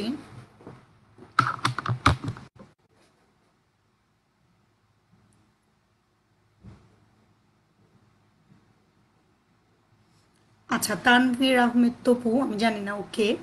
ওবস আপু, এনিম্যাল হাজবেন্ডারি সাবজেক্টের স্কোপ সম্পর্কে জানতে চাই। আচ্ছা, এনিম্যাল হাজবেন্ডারি আর ভেটেরিনারি এখানে এরকম আলাদা করা আছে কিনা আমি জানি না। আমি যেটা দেখছি ওটা মার্সড, তবে আমাদের এখানে এনিম্যাল সায়েন্স আছে। আমরা প্ল্যান্ট মানে ফুড সায়েন্স, প্ল্যান্ট সায়েন্সের আন্ডারে। তো এনিম্যাল সায়েন্স আছে, এনিম্যাল সায়েন্সের আন্ডারে স্পেসিফিক মিট নিয়ে অনেকগুলো সাবজেক্ট আছে যেগুলোতে পড়া যায়। আর এনিম্যাল সায়েন্স, এনিম্যাল হাজবেন্ডারি স্টুডেন্টরা এনিম্যাল সায়েন্স পড়তে পারে অ্যাজ ফার আই নো। এবং আমাদের যে তোমরা হয়তো জানো, রিসেন্টলি আমাদের একটা ছোটো বোন আসতেছে রথি, ও যেই প্রফেসরের আন্ডারে কাজ করতেছে, প্রফেসর এনিম্যাল সায়েন্সের, কিন্তু ও ফুড সায়েন্সে মাস্টার্স করবে। সো এনিম্যাল হাজবেন্ডারির প্রসপেক্ট আছে, একটু খুঁজে দেখতে হবে। আচ্ছা, ব্যাচেলর সিজিপিএ কম থাকলে পোস্ট গ্র্যাজুয়েশন ডিপ্লোমার মাধ্যমে কি যাওয়া যাবে? সিজিপিএটা তো একটা অ্যাডমিশন ক্রাইটেরিয়া, ওইটা তো ইউনিভার্সিটির একটা রিকোয়ার্ড সিজিপিএ আছে, ওটা ফুলফিল না হলে অ্যাডমিশন নেওয়া যাবে না।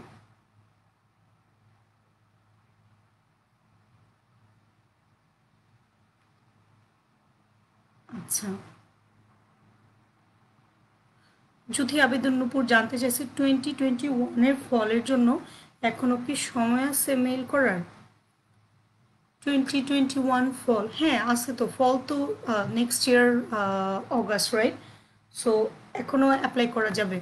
মোটামুটি এক সেমিস্টার গ্যাপ দিয়ে অ্যাপ্লাই করা যায়। লাইক আমি যদি উইন্টার অ্যাপ্লাই করি, আমাদের উইন্টার হচ্ছে এখন, উইন্টারে অ্যাপ্লাই করি, তাহলে আমি ফলে অ্যাডমিশন নিতে পারবো, মাঝখানে সামার থাকবে। একটা সেমিস্টার ব্রেক, মানে একটা সেমিস্টার গ্যাপ দিয়ে আগে অ্যাপ্লাই করলে পরের সেমিস্টারে যাওয়া যাবে।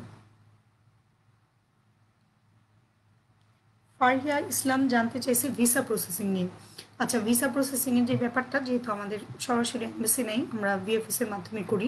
ওদের কাছে গেলে ওরা একটা চেকলিস্ট দিয়ে দেয়, ফুল চেকলিস্ট, তোমার কি কি লাগবে, একদম একদম ফুললি চেকলিস্ট দিয়ে দেয়। সেক্ষেত্রে ওগুলো জাস্ট ম্যাচ করলেই হয়।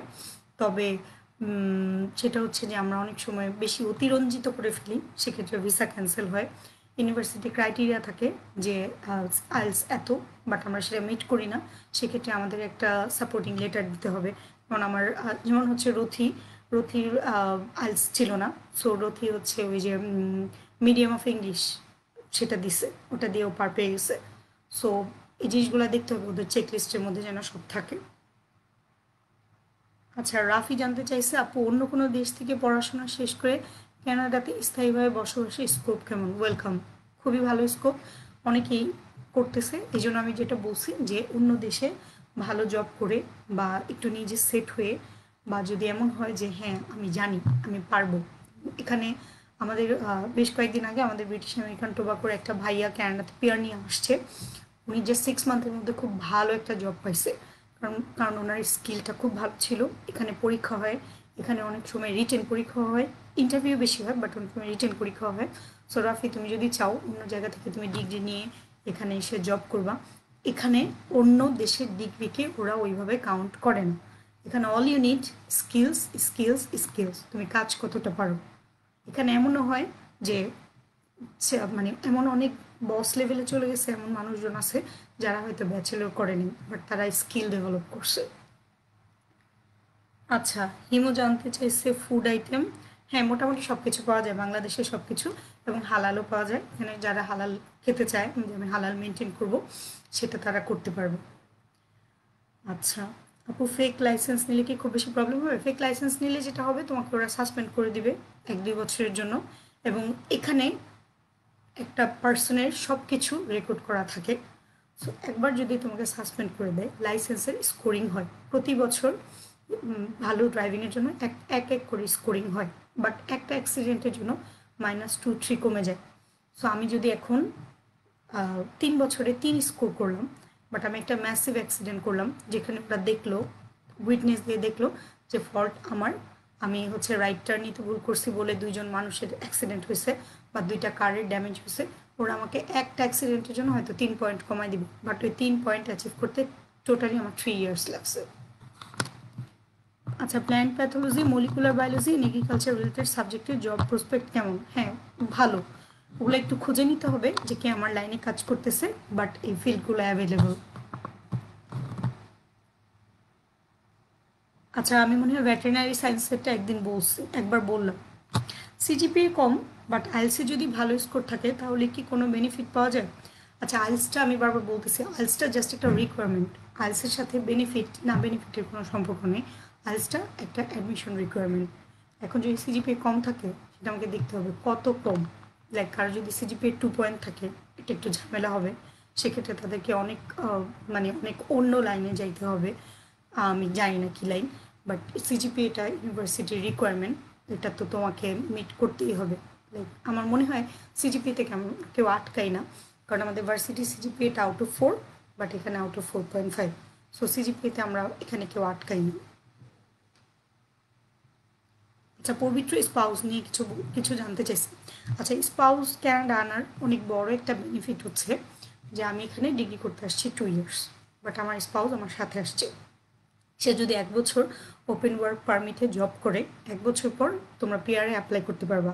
এটা হচ্ছে ক্যানাডার অনেক বড় একটা important like scope, I can say scope. আর স্পাউস আনার ক্ষেত্রে স্পাউসের খুব বেশি ক্রাইটেরিয়া থাকতে হয় এমন কিছু না, স্পাউসরা নর্মালি অ্যাপ্লাই করতে পারে। অনেক সময় আইএলস দেয়া ভালো, আইএলস একটা স্কোর থাকলো, আর দরকার পড়ে না খুব একটা। কিন্তু স্পাউস নিয়ে আসা ভালো আমি মনে করি, কারণ এখানে আসলে একজন থাকতে যেই খরচ, 2জন থাকতে মোটামুটি সেম খরচ। বরং স্পাউস আনলে ফ্যামিলি ইস্যু দিয়ে অনেক ফান্ডিং পাওয়া যায়, যেটা একা পাওয়া যায় না। আচ্ছা, একজন জানতে চাইছে কোর্স বেস মাস্টার্সের ফান্ডিং কি প্রফেসর বা ইউনিভার্সিটি দেয় আপু? ওই যে ওইটা যেটা বললাম, কোর্স বেস মাস্টার্সের ফান্ডিং অনেক সময় ইউনিভার্সিটি দেয় এইভাবে যে হচ্ছে টিএ করে বা রিসার্চ অ্যাসিস্ট্যান্ট করে। আমি এখানে আমার এক ছোটো বোনকে চিনি যে হচ্ছে শাহজালাল বিজ্ঞান ও প্রযুক্তি থেকে আসছে, ওইখানে কোর্স বেস মাস্টার্স করতেছে। তো প্রফেসর ওকে হচ্ছে 3টা টিএ দিছে। সো 3টা টিএ দিয়ে মোটামুটি ওর মান্থ চলে যায়। আর প্রফেসর ওকে কিছু রিসার্চ অ্যাসিস্ট্যান্টের কাজ দিছে। ওরা হয়তো সরাসরি তোমাকে প্রমিস করবে না যে আমি তোমাকে এত টাকা দিব বা ওই করবো, বাট ওরা তোমাকে জানাবে যে হ্যাঁ আমি তোমাকে রিসার্চ অ্যাসিস্ট্যান্ট হিসেবে নিব, বা আমি তোমাকে টিএশিপ দিব, এটা তারা করে। খুব বেশি ঝামেলা হয় না। হ্যাঁ, আমার খুব কাছে একটা ফ্রেন্ড, ও জানতে চাইছে যে ওর দুইটা ছেলে মেয়ে নিয়ে, মানে দুইটা মেয়েকে নিয়ে পিএইচডি করতে চায়। ওয়েলকাম। এটা ক্যানাডাতে life struggling, but to be honestly এখানে ডে কেয়ার আছে, এখানে সবাই খুব সাপোর্টিভ, মানে সবাই খুব সাপোর্টিভ, লাইক এক্সেপশন থাকবেই, এবং ফ্যাসিলিটিস অ্যামিনিটিস খুব ভালো। ছেলে মেয়েকে ডে কেয়ারে রেখে নিজে পড়া যায়। আমার ল্যাবে 3জন আছে যারা হচ্ছে মম, এবং তারা লিটারালি তাদের ফ্যামিলি এখানে থাকে না, প্রত্যেকের হাজব্যান্ড দেশে থাকে ব্যাক হোমে, এবং ওরা ওদের বাচ্চা নিয়ে পিএইচডি করতেছে 3জনই। এবং এটা খুব বেশি ইস্যু না, প্রফেসররা এসব ক্ষেত্রে অনেক কনসিডারেট হয়।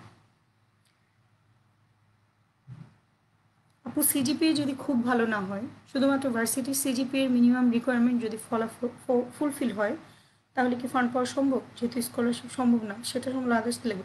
হ্যাঁ, এটা হবে যদি জাস্ট রিকোয়ারমেন্ট ফুলফিল হয়, but you have nice publications, good IELTS result. যে একজন বললো তোমার ভালো আইএলস রেজাল্ট, ভালো আইএলস রেজাল্টটার রিকোয়ারমেন্ট না, সেক্ষেত্রে প্রফেসররা দেখে যে তার আদার্স কী আছে।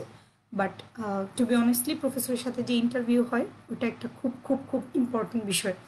রথির সাথে আমার পার্সোনালি জিজ্ঞেস করা হয়নি ওকে প্রফেসর কি জিজ্ঞেস করছে, বাট আমি শুনছি ও ইন্টারভিউতে খুব ভালো করছে, জন্য ওর প্রফেসর ওর আইএলস নিয়ে আর বদারও হয়নি। ও মনে হয় আমার দেখা প্রথম এক্সেপশন যে আমাদের এখানে আইএলস ছাড়া আসতেছে।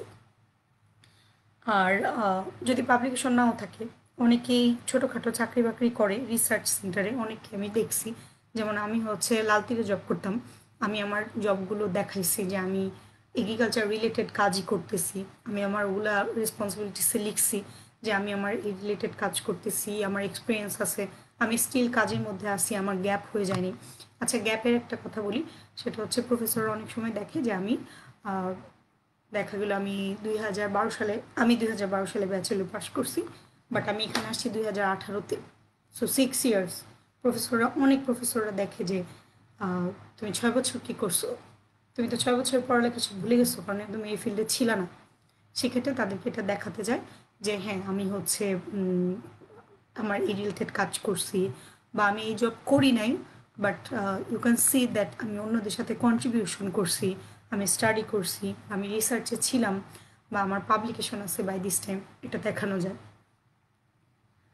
আপু ফিশারিজের স্টুডেন্টের স্কোপ কেমন? অনেক ভালো স্কোপ। আমাদের এখানে ফিশারিজের একটা স্যার ছিল, উনি এখানে টিচার ছিল, উনি এখন অস্ট্রেলিয়াতে মুভ করে চলে গেছে, বাট আমাদের এখানে ফিশারিজে ভালো স্কোপ, কারণ এখানে 12 মাস ফিশিং হয়, এবং ফিশারিজ নিয়ে ওদের অনেক কৌতূহল।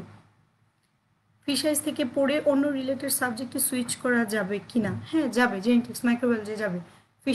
ফিশারিজ জেনেটিক্স আছে কিনা আমি জানি না, ফিশারিজ মাইক্রোবায়োলজি এরকম কিছু আছে কিনা আমি আসলে জানি না। আচ্ছা, তন্ময় জানতে চাইছে আপু স্পাউস সহ কস্ট কেমন, একসাথে নিয়ে যাওয়া যায় কিনা? প্রফেসর ফান্ড পেলে কি ওইটা দিয়ে স্পাউস সহ লিভিং স্পেস বের করা পসিবল হয়? আচ্ছা, স্পাউস সহ কস্ট একই। আমি যেটা বলতেছিলাম, একটা মানুষের যেমন একা যতটুকু ফান্ড, স্পাউস নিয়ে আসলে কাছাকাছি একটু বাড়ে, বাট স্পাউস নিয়ে আসলে লাইফটা ইজি হয় আমার মতে। অনেস্টলি আমি সবাইকে দেখছি প্রফেসরের ফান্ড দিয়ে ওইটা ফুলফিল করার দরকার পড়বে না, কারণ স্পাউস ওপেন ওয়ার্ক পারমিটে আসবে। ওপেন ওয়ার্ক পারমিট মানে সে হচ্ছে ফ্রি টু ওয়ার্ক, সে যে কোনো জায়গায় একটা জব পেয়ে যাবে। সেক্ষেত্রে তার কোনো লিমিটেশন থাকবে না যে এত ঘন্টা, তত 20 ঘন্টা 30 ঘন্টা। সেক্ষেত্রে প্রফেসরের ফান্ডিংয়ের দরকার পড়বে না। তাছাড়া সে যে জব পেয়ে যাবে, এখানে অনেক পার্ট টাইম ফুল টাইম অনেক জব অ্যাভেলেবেল থাকে। আমার মনে হয় আর কারো কোনো কোয়েশ্চেন নেই।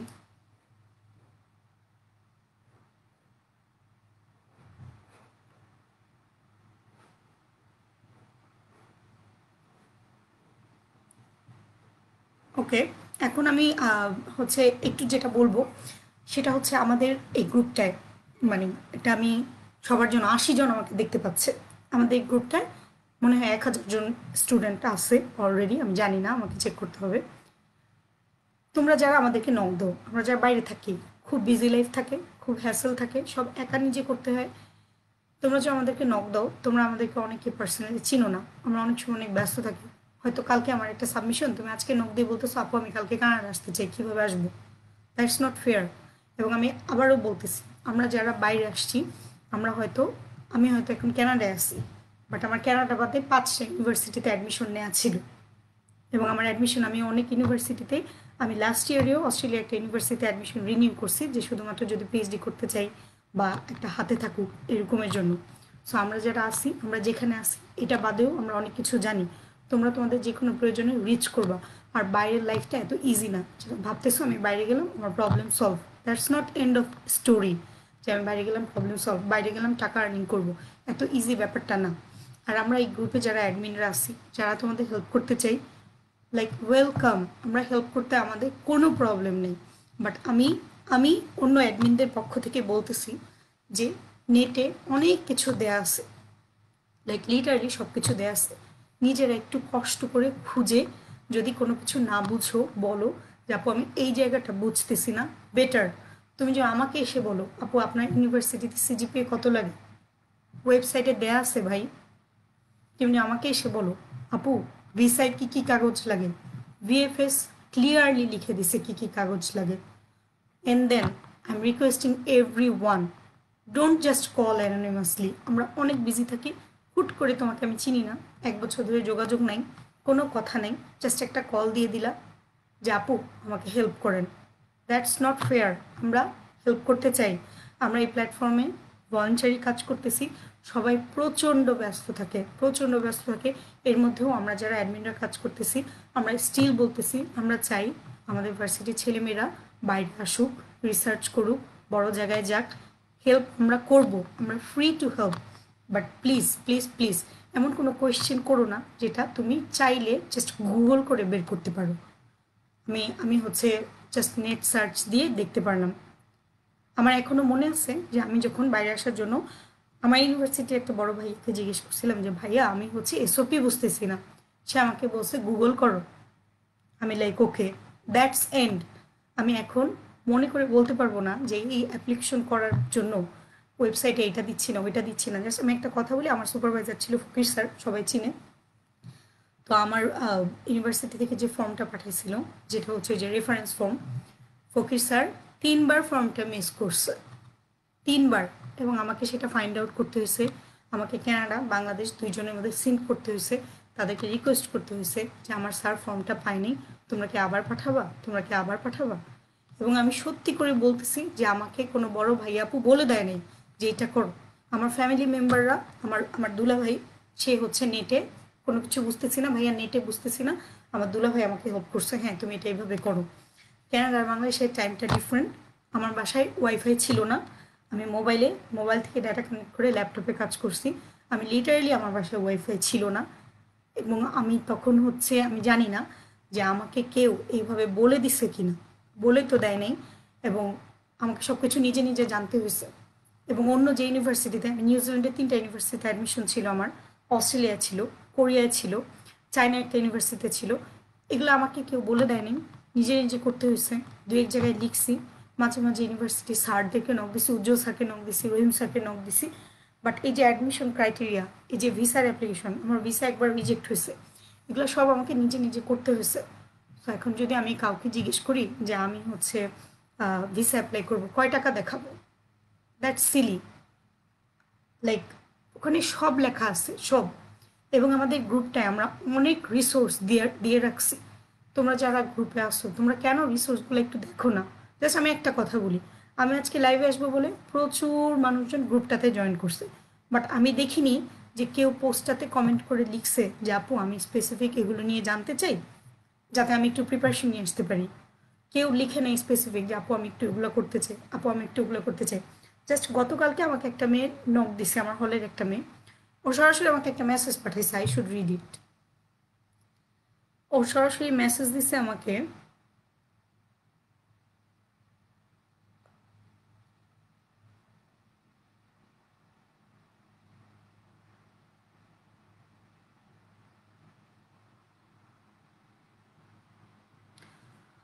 আপু would I know about the amount of penny needed to go to in Canada for study purpose? তাকে আমি কি রিপ্লাই দিব? তোমরা হলেও কি রিপ্লাই দিতে আমাকে বলো। লাইক সে আমার কাছে জানতে চাচ্ছে যে সে ক্যানাডা আসবে, তার কয় টাকা লাগবে, লাইক নো ক্লু। তার পাসপোর্ট আছে কিনা আমি জানি না, সে অন্য প্রসেসে আগাইছে কিনা আমি জানি না, সে আদৌ আমার সাথে তার কোনো হাই হ্যালো হয়েছে কিনা আমার মনে নেই, নো ক্লু। সে আমাকে একটা মেসেজ পাঠিয়েছে, আপু আমি কানাডা আসবো, কয় টাকা লাগবে? আচ্ছা কানাডা আসতে তোমার কয় টাকা লাগবে? এই টাকাটা তো আমি ফিক্সড করার কেউ না। গুগলে দেখো প্লেন ভাড়া কত, লিভিং কস্ট গুগলে দেয়া আছে, লিভিং কস্ট কত, কোনটা কি দেখে আপু আমি এরকমটা চাচ্ছি, এরকমটা আগাবো। কয়েকদিন আগে একটা ছোটো বোন নক দিয়ে বলছে, আপু আমার লাইফ প্ল্যান ঠিক করে দেন। আমি লাইক হোয়াট? আমি নিজের লাইফ প্ল্যান কি তাই জানি না, আমি এখনও জানি না আমি কি করতেছি, কোন লাইনে যাচ্ছি, কোন দিকে হাঁটতেছি। আমি কিভাবে আরেকজনের লাইফ প্ল্যান ঠিক করে দেব? গ্রুপে অ্যাডমিন বাদে গ্রুপে সবাই খুব হেল্পফুল, সবাই। আমাদের এই গ্রুপটা বাদেও আইএলসের আরেকটা গ্রুপ আছে, সেখানে কিন্তু আমি দেখছি স্টুডেন্টরা কাজ করতেছে। আমি পার্সোনালি পোস্ট দিছি যে আমি 5 জনকে হেল্প করতে চাই, আমি 5 জনকে হেল্প করতে পারবো যারা সত্যি বাইরে যেতে চায়। আমি এখনও বলতেছি যদি পটেনশিয়াল 5টা ক্যান্ডিডেটকে আমি হেল্প করতে পারি আমি হ্যাপি। যারা আইএলস দিছে, যারা অ্যাপ্লাই করতেছে, প্রফেসর কি রিপ্লাই দিল, প্রফেসর কি রিপ্লাই দিল না, আমি প্রফেসরকে এখন কি বলবো? I would like to help everyone, but please make sure তোমরা লেম কথা বলবা না। একজন যদি গ্রুপে একটা পোস্ট দেয় যে আমি এই করছি, আমি এখন এভাবে আগাতে চাচ্ছি, 10 জন রিপ্লাই দিবে। আমাদের প্রচুর স্টুডেন্ট এখন বাইরে আছে, রিসেন্টলি প্রিয় বাইরে গেছে, মিমো বাইরে গেছে, শিশির যাচ্ছে, আমাদের বড় ভাইয়ারা আছে। গ্রুপে পোস্ট দিলে যেটা হবে, যে অ্যান্সারটা আমি জানি না সেটা হয়তো আরেকজন জানে, যে অ্যান্সারটা আরেকজনের জানার দরকার ছিল সে হয়তো তোমার এই কোয়েশ্চেনের মাধ্যমে এটা জেনে যাবে। পার্সোনালি নক না দিয়ে গ্রুপে একটা পোস্ট দেওয়া যায়, কারণ পার্সোনালি তুমি আমাকে নক দিচ্ছ, আমি হয়তো ভুলে যাচ্ছি, তুমি হচ্ছে ভাববা যে আপু হচ্ছে অ্যান্সার দিল না।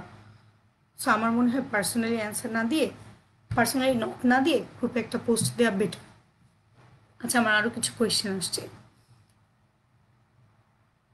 আপু আইএলস কি মাস্ট? আমি মনে হয় এটা একবার বলছি যে আইএলসের যে ব্যাপারটা সেটা হচ্ছে মোটামুটি মাস্ট, তবে তোমার প্রফেসর যদি তোমাকে কনসিডার করে that's fine. Research work or job experience কোনটা বেশি প্রেফার করো? Of course research work. And then আপু এগ্রিকালচারে এমএসসির জন্য Canada US visa job sector বিবেচনা করলে কোনটা বেটার? সবাই বলে কানাডা বেটার, বাট আমি এখন ওই স্টেজে যাইনি কম্পেয়ার করে বলার মতো। আমি নিজে যখন যাব এক্সপ্লোর করব তখন বুঝবো আমি আসলে কম্পেয়ার করতে চাচ্ছি না।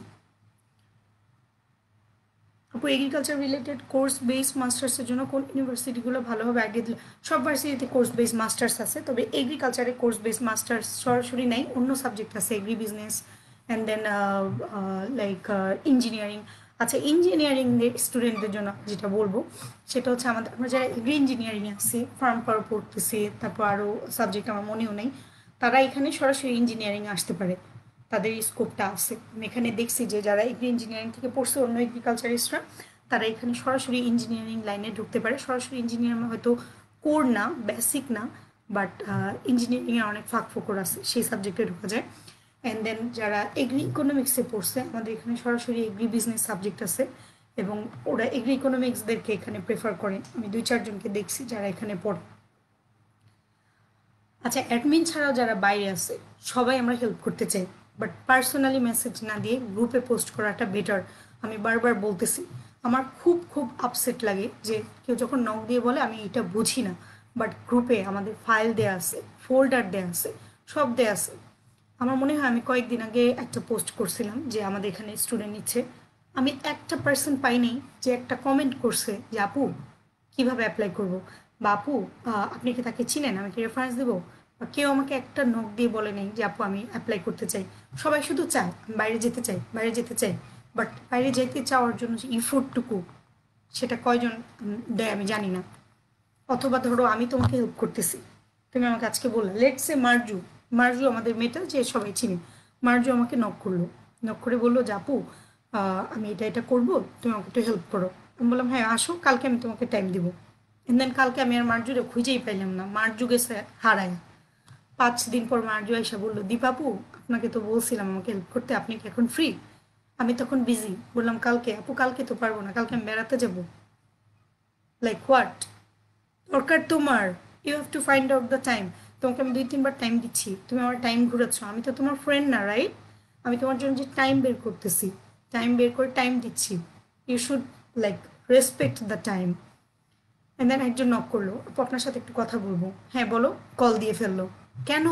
রাত বাজে 2টা, কথা বলবার টেক্সট করো যে হ্যাঁ আপু আমি একটু এই বিষয় নিয়ে কথা বলতে চাই, বা আমি ফ্রি, আমি কি আপনাকে কোয়েশ্চেন করতে পারি।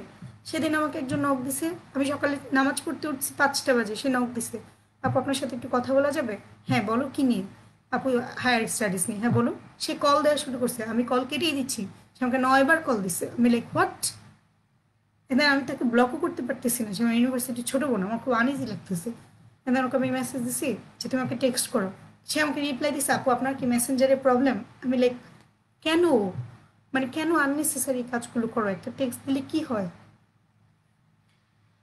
অ্যান্ড দেন আরও একটা যেটা, সেটা হচ্ছে আমরা অ্যাডমিনরা ইন্ডিভিজুয়ালি হেল্প করা শুরু করছিলাম। সেখানে গিয়ে যে ঝামেলাটা হয়েছে, 2 দিন পর সবাই হারিয়ে যায়, 2 দিন পর ইন্টারেস্ট হারায় ফেলে, অনেক স্ট্রাগল করতে হয়। আপু পারবো না, আপু হচ্ছে না, আপু আমাকে দিয়ে হবে না, আপু আমি অ্যাপ্লিকেশন করছি প্রফেসররা রিপ্লাই দেয় না।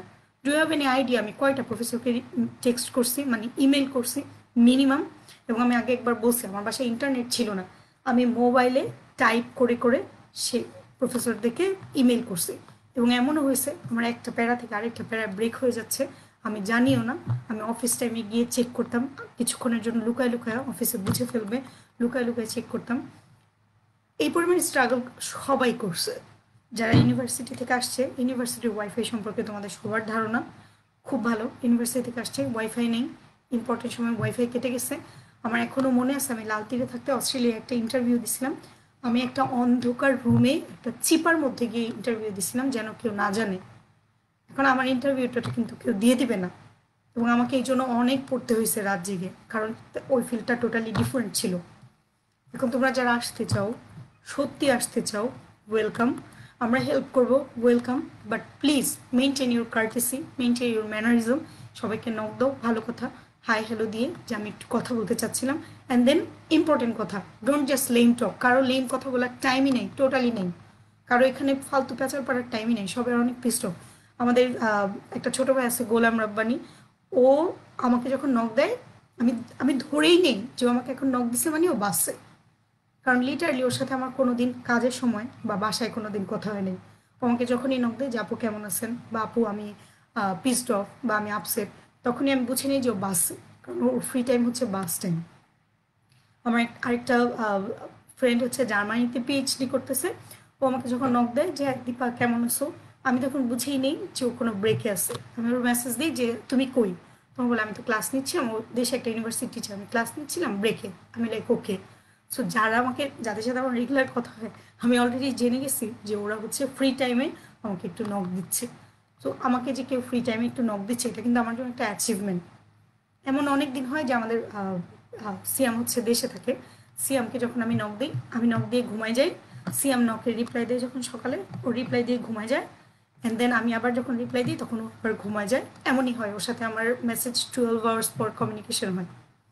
আমাদের গ্রুপের ছোটো ভাই আছে রিয়ন, ওর দেখা যায় ও রাত জেগে থাকে, ওর সাথে রাতে আপু এটাই এইভাবে ওইটা ওইভাবে। এবং এমনও হয় আমি ওদেরকে পার্সোনাল নক দিই আমার নিজের হেল্পের জন্য। বাট আমি কখনোই কখনোই প্রেফার করি না যে তুমি এমন একটা কোয়েশ্চেন করবা যে তোমার আরেক পাশে যে আছে সে বিরক্ত হবে, লাইক কেন। এবং মানুষজন জিজ্ঞেস করে আপু আপনার কয় টাকা লাগছে, আপু আপনি কয় টাকা পাইছেন, আমি কয় টাকা পাইছি এটা দিয়ে তুমি কি করবা, তোমার হেল্প দরকার, আমি হেল্প করতেছি, তুমি বলো, that's fine. So please I am requesting every one, এই গ্রুপে আমরা যারা আছি আমরা তোমাদেরকে হেল্প করতে চাই। আমরা চাই আমাদের ইউনিভার্সিটির ছেলেমেয়েরা একদম ছড়ায় যাক, আরও অনেক অনেক অনেক উপরে উঠুক। আমি চাই, অফকোর্স সবাই চায়, বাট আমি পার্সোনালি চাই আমার ইউনিভার্সিটি কেউ এখানে আসবে শুনে আমার এত খুশি লাগে যে এখন রথি আসতেছে। আমি মনে হয় রথির চেয়ে এক্সাইটেড, আমি রথিকে প্রত্যেকদিন জিজ্ঞেস করি টিকিট কাটছো, এইটা করছো, ভিসা পাইছো, এইটা কিনছো, ওইটা কিনছো। মানে আমি রথির চেয়ে বেশি এক্সাইটেড যে আমার ইউনিভার্সিটি কেউ এখানে আসতেছে। আমি সত্যি সবাইকে হেল্প করতে চাই, but please please please please নিজেরা একটু কষ্ট করো, নিজেরা একটু কষ্ট করে গুগল থেকে এগুলো একটু খুঁজো, খুঁজে প্রফেসরদেরকে নক দাও, না বুঝলে বলো আপু আমি একটা ইমেল লিখছি একটু চেক করে দেন, ফাইন। আপু আপনার ইমেইলের কপিটা আমাকে একটু দেন। ওয়াই? তুমি জাস্ট 10টা লাইন ইংলিশ লিখতে পারো না? আপু আমি প্রফেসরকে রিপ্লাই দিচ্ছি, প্রফেসর এটা রিপ্লাই দিচ্ছে, আমাকে একটু বলে দেন কি অ্যান্সার দিব, ফাইন।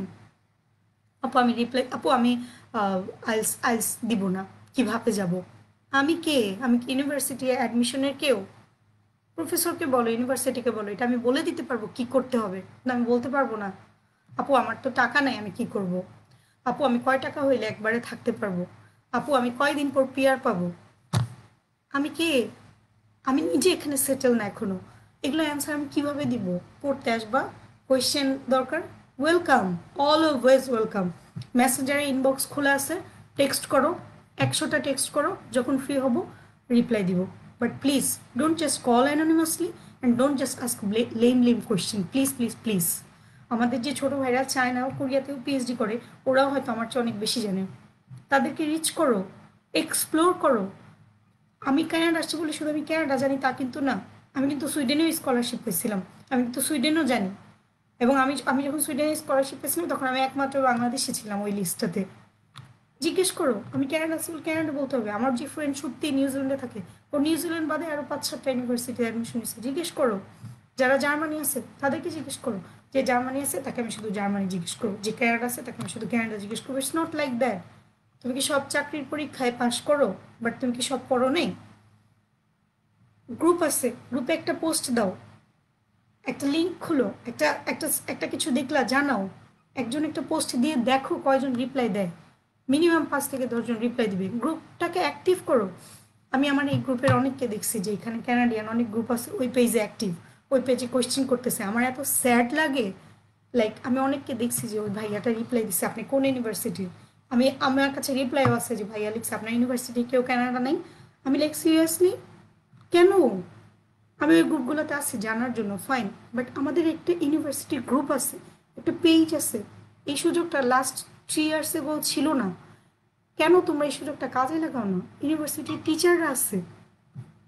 বেশি বকা দিয়ে ফেলছি, সরি। আচ্ছা আমাকে একজন কোয়েশ্চেন করছে, আপু দেশে অনার্স শেষ করে ক্যানাডা ডাইরেক্টলি মাস্টার্সের জন্য ট্রাই করাটি bad idea? Not at all, it's a good idea. সরাসরি, কারণ লাইক লাইক টাইম তো আর আমাদের জন্য বসে থাকে না। সো বেটার, বাট সেক্ষেত্রে মেক শিওর যে তুমি কোনো কাজ দেখাতে পারতেছো, কোনো পাবলিকেশন দেখাতে পারতেছো, বা তোমার স্কিল দেখাতে পারতেছো, মেক শিওর। আপু আমার অনার্স এগ্রিকালচারে এমএস করতেছি ফিশারিজ জেনেটিক্সে, আমি যে পিএইচডি দেখেন এগ্রিকালচারাল সাবজেক্ট যেতে স্কোপ কেমন? হ্যাঁ ভালো স্কোপ, কারণ জেনেটিক্স তো একটা ব্রড এরিয়া। বাট যেটা করতে হবে তুমি অনার্সে করবি, যে না করবিকে তুমি অনার্সে আর মাস্টার্সে যেই জেনেটিক্সের যেই কনটেক্সট নিয়ে কাজ করতেছো ওই কনটেক্সটের কাউকে খুঁজে বের করতে হবে। সো ঝামেলা হওয়ার কথা না। আচ্ছা আর কারো কোনো কোয়েশ্চেন না থাকলে আমি টাটা বাই বাই। আচ্ছা দেখো, এই যে নাজমুস সায়াদাত, আমি জানি না কে। আপু আইএলটিএস কি মাস্ট? আপনার কেমন স্কোর ছিল? আমার কেমন স্কোর ছিল এটা দিয়ে তুমি কি করবা? আমি অলরেডি বলছি আমার 6.5 ছিল, বাট তুমি কি করবা আমাকে একটু বলো। তোমার নিজের স্কোর ছাড়া তো আমার স্কোর দিয়ে তুমি আসতে পারবা না। আচ্ছা সিজিপিএ নিয়ে সবাই খুব বদার, অনেকে অনেক সেম সেম কোয়েশ্চেন করছে সিজিপিএ নিয়ে। আমি আগে একবার বলছি যে সিজিপিএ যেটা সেটা হচ্ছে 3.5 ইজ ফাইন, যেটা খুবই ইজি, কারণ ওরা 4.5-এর স্কেল, আর আমাদের হচ্ছে 4-এর স্কেল। সো 4-এ যারা 3.3 3.2 পায়, ওরা এখানে ইজিলি 3.5 উঠে যায় যখন স্কেলটা চেঞ্জ করে।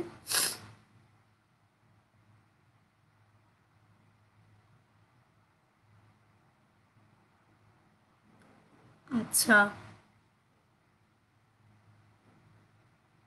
আর যেটা প্রফেসররা ফান্ডিংয়ে কী কী দেখে, আমার মনে হয় এটা একবার কাভার করছি।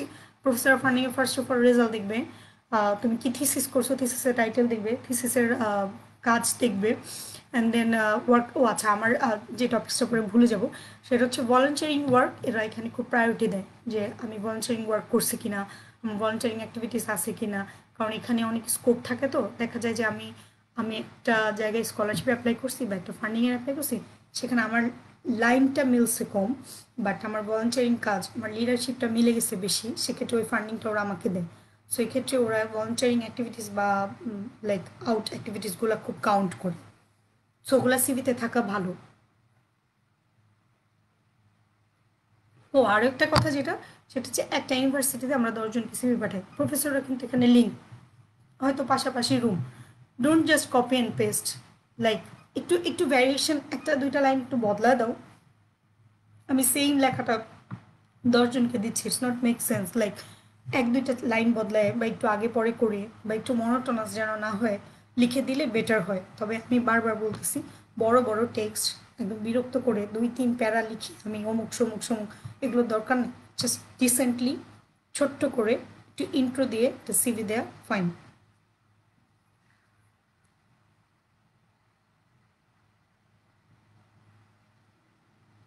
দেন আমার মনে হয় আর কারো কোনো কোয়েশ্চেন নাই। সবাই যদি চায় আমি আবার, যদি অনেক অনেক অনেক অনেক অনেক কোয়েশ্চেন থাকে, সবাই যদি চায় আমি আরও একদিন এসে বলতে পারি। আর আমি বারবার আবার সবাইকে বলতেছি, আমি এখন এখানে সেটেল না, সেটেলমেন্ট নিয়ে আমি কিছু জানি না এখনও। সো আমাকে এইসব জিজ্ঞেস করে লাভ নেই। তাছাড়া আর কারো কোনো কোয়েশ্চেন না থাকলে আপাতত টাটা, বাই বাই, আবার দেখা হবে। আর প্লিজ প্লিজ প্লিজ সবাই, আমি খুব রিকোয়েস্ট করতেছি, গ্রুপে অ্যাক্টিভ থাকবেন, গ্রুপে কোয়েশ্চেন করবেন, আমরা সবাই গ্রুপে অ্যান্সার দিব। এবং সেটা হচ্ছে যেই কোয়েশ্চেন অ্যান্সারগুলো নিজে খুঁজে পাওয়া যায় সেগুলো অন্য কাউকে জিজ্ঞেস না করা বেটার, ইজিয়ার। ঠিক আছে, তাহলে সবাইকে ta-ta, bye bye, take care, stay safe, stay home, good night.